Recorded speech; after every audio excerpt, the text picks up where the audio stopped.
Welcome back in. Despite that recent winter weather, spring is just around the corner. Many of us are ready to get out into the garden. I know Kelly is. She's going to miss not being here for this one. I'm joined by Andrew Valk once again to tell us about the best practices with your perennials. Andrew, thank you so much. What do we got here today? Yeah, I got the array of spring. It's like literally around the corner, and plants are reacting. Finally, they're thinking spring, you know. So it's a beautiful thing, you know. It's a beautiful season, you know.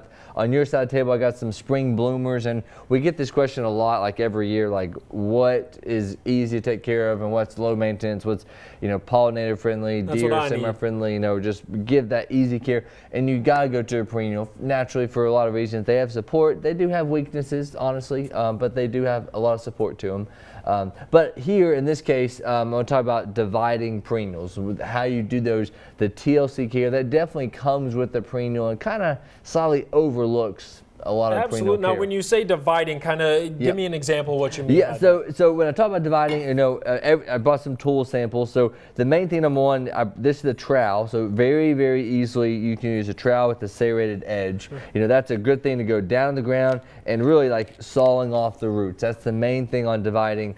On the roots or the tubers or the rhizomes, whatever it may be, you got to saw it off. So in this case, if this daylily was out of the pot here, you know, you would literally kind of just go down and really, where you go down this way and just plug it around, or just really start just sawing the roots off. Okay, so you really are just cutting those roots. Cutting it off, you know, very much so. You really just like breaking it apart and propagating them to a different area, giving to a neighbor, giving to a family, or whatever. Perennials do that a lot. So you can also, I brought this little hand trowel too, use the soil as a good pivot point. That's why I brought this one, because as you go down and spade and spade and spade, use that leverage and just really pop it up. Like that's a good illustration just to pop it out. But I will say you got to go shallow of your root maul and then pull it out. Don't go deep. You're not digging a hole and pulling it out. You're trying to dig shallow and pop it out. Which is why the serrated works well, to be able to cut through those as well. Yep, very much so on those. So that's a good thing.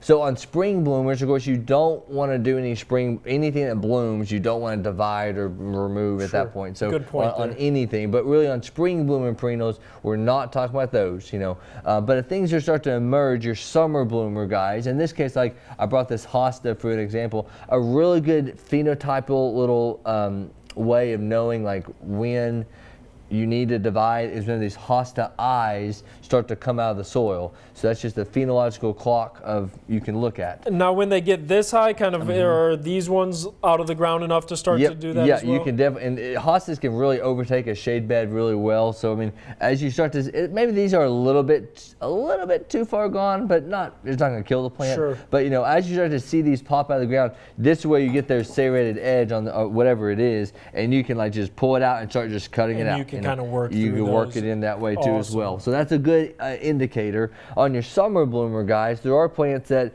really need them, like this Monarda. You know, this is a bee balm. This gets really clustered in the head in the summertime, and it's really known for powdery mildew. A beautiful, beautiful, beautiful fuchsia pink color on most of them.